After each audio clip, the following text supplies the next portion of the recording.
Hello there, you're welcome to His Golf TV, and my name is Colonies Nanayao Abebrese, and I'm going to be your facilitator. So, in this lesson, we are looking at the colonial policy of indirect rule in Ghana, and this would refer to almost the whole of West Africa, that's British colonies. Now, we will look at the first subtopic that we will look at will be the meaning of indirect rule, and then we will also take a look at the reasons for adopting indirect rule policy in the colony. And so these two subtopics are going to be our guide or what we are going to study in this video. But before we begin with our lessons for today, I would like to remind you to subscribe to this channel if you have not done so. And if you have already done so, we thank you very much for your support. This channel is dedicated to teaching history, government, and CRS in second cycle institutions. And we are also hoping to extend to even primary schools, especially with history syllabus. We have two channels. The first one is Nana Collins TV, NANAKOLLYNX, Nana Collins TV. It's all basically about history, but the difference between the two is that this channel is solely dedicated for the teaching of history, government, CRS, and the rest. But then on the other channel, we have other content which are also there. And so, yeah, that's just by the way. So you can subscribe to all the two so that you don't miss out any of our educative content. So let's go down to our discussions for today. As I said, we are looking at the colonial policy of indirect rule in Ghana. And our first subtopic is going to be the meaning of indirect rule. We are going to learn about the meaning of indirect rule. Then the second one will be the reasons for the adoption of indirect rule by the British in Ghana. So these two subtopics are what we are going to look at today. So let's go into our discussions and start with our lesson objectives. So by the end of our discussions today, we should be able to explain we should be able to explain indirect rule as a colonial policy. So if you are asked about indirect rule, so what is indirect rule? We should be able to explain it as a colonial, policy. Then the next objectives is for us to be able to discuss the reasons that accounted for the adoption of indirect rule in the Gold Coast. Why did the British decide to adopt the indirect rule policy in the Gold Coast? So these two objectives are supposed to guide us: the meaning of indirect rule policy and why the British decided to adopt it in the Gold Coast should guide us in our discussion. So let's begin with the introduction, where we take a look at what indirect policy is all about. So when we say that something is indirect, what does it mean? Something is indirect, or you are doing something indirectly. It means that you are having another way. Instead of you to do it in that way, you have devised another means in doing it. All right. And so we say you are doing something indirectly. However, let's take a look at indirect rule, which means that some people, some group of people are not going to be ruled directly, but they were going to be ruled indirectly. Now, indirect rule was a colonial policy of the British government by which African traditional institutions and rulers were used to administer the local areas of the colonies. Thus, the governor ruled the people through the chiefs, all right, who were guided by the district commissioners. So in this indirect rule, which is a colonial policy, the British government used African traditional institutions. Now, what do we mean by African traditional institutions? We are looking at our chieftaincy system, our political features. You recall in your year 10 or SHS 1, and SHS2, you learned about the political administrations of most of the people in Africa. So the British were going to use those African traditional institutions and also the rulers, the chiefs, and these people were used to govern the local areas within the colony. So the governor was going to rule the people through the chiefs. Now the governor here is talking about the colonial governor. He was going to rule the people through the chiefs. So he was going to use the chiefs to rule the people, and the chiefs were going to be guided by a district commissioner. So it means that the governor gives instruction to the district commissioner, then the district commissioner will relate the instructions to the chief. You get the whole thing. That is how the indirect rule policy was going to be. You're going to rule the people, the Africans, the West Africans, through or using their chiefs. Now, this policy would only survive in areas where there is an already existing political system, because if there is no existing centralized system or administration, I don't think that this policy would work, right? And that also testified to the fact that Africans had centralized and well political system and administration even before the coming of the Europeans, whereby the idea of democracy and voting was introduced to the African. All right, now let's look at something here. Now the British then created warrant or artificial chiefs, okay, in areas where legitimate chieftaincy institutions were lacking. So there were some parts of Africa, some areas that were not under any chief. When that happened, the British would create artificial chiefs. Now these artificial chiefs were given a certificate called warrant, and that is why we also call them warrant chief. Now that presupposes that these chiefs could be deposed by the British at any time that they wish. All right, good. Now the system of indirect rule was first introduced by Lord Frederick Lugard in India and Uganda. So Lord Frederick Lugard wrote in his book The Dual Mandate of British Tropical West Africa. I stand to be corrected. Now in that book, Lord Lugard brought about this whole indirect rule policy, and he was the first person to introduce it in India and also in the Uganda. Now let's look at in West Africa. The concept was first introduced by this same man, for Frederick Lugard, and it was introduced first in Nigeria, in northern Nigeria, around 1901. Now in Ghana, the system was introduced by Sir Frederick Gordon Guggisberg around 1919.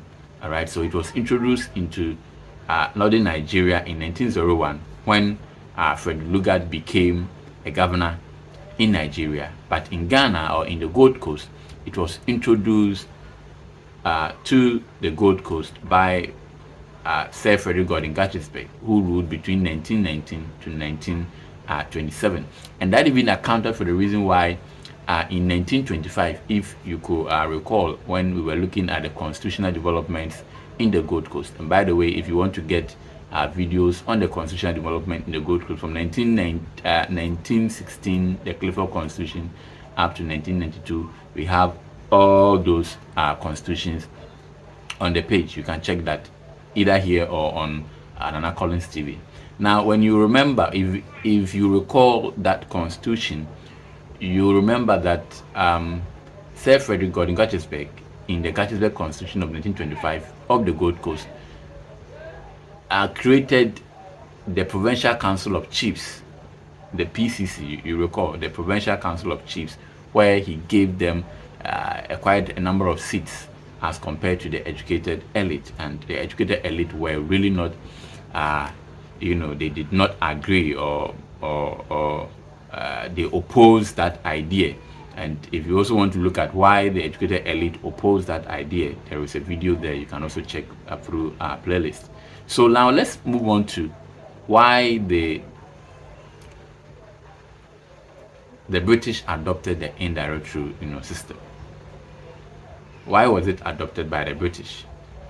The first one was that the first reason why the British adopted indirect rule system or policy was they lacked experienced officials in the various colonies, and this was because of the harsh tropical climate.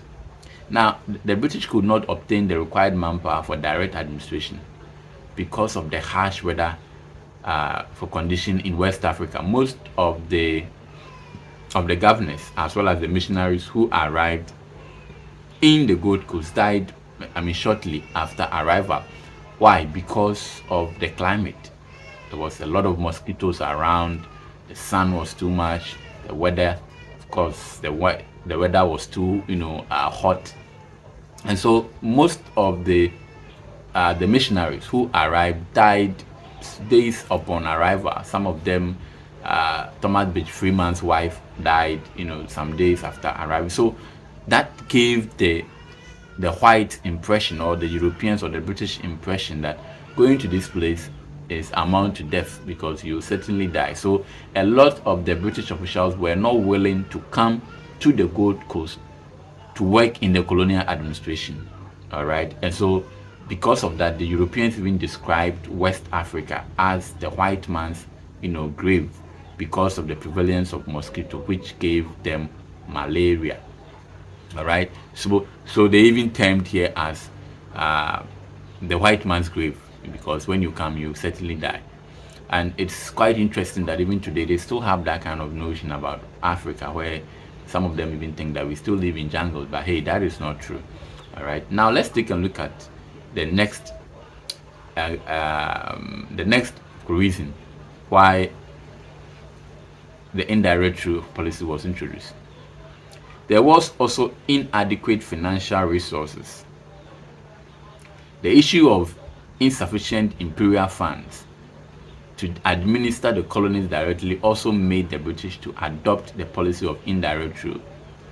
Now, of course, Britain was not ready to spend large sum of money on the administration of her colonies, or her territories.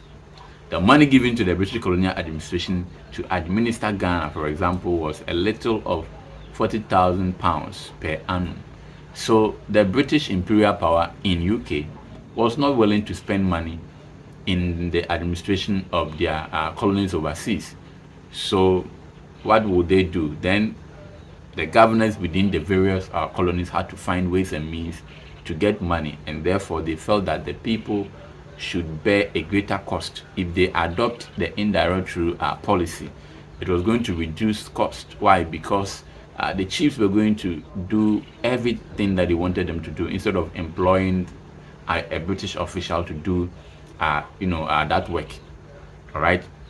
So that was going to be a cost reduction.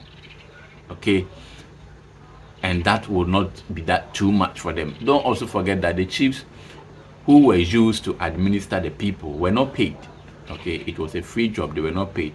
And so the British felt that this was the right way to go. When we go by indirect rule policy, it will reduce the cost of administration, all right, in these colonies, thereby making it easier for them to administer that vast colony that they had. Now, don't forget that Britain was a small country, but they had a lot of colonies, abroad, and so it was a challenge for them. Now, the third reason why the British adopted the indirect rule system was as a result of language barrier. Now, the British did not understand the language of the local people, and neither did the local people understand the language of the British. Thus, it would have been extremely difficult for the British to make their political influence fully felt if it had ruled the local people directly. So, language barrier or language was also an issue. Now, the British could not understand the local languages. The same way the local people, could not also understand the the English language of the British, and so that also became a major issue why the British decided to adopt the indirect rule policy. Because in the indirect rule policy, the chiefs would have an interpreter, and you can't rule people who don't understand your language. That is going to be very difficult for the British. And so because of that, they resorted to the indirect rule policy in Ghana, whereby they were ruling the people through their chiefs. In that case, they would channel every communication that they needed to make to the chief.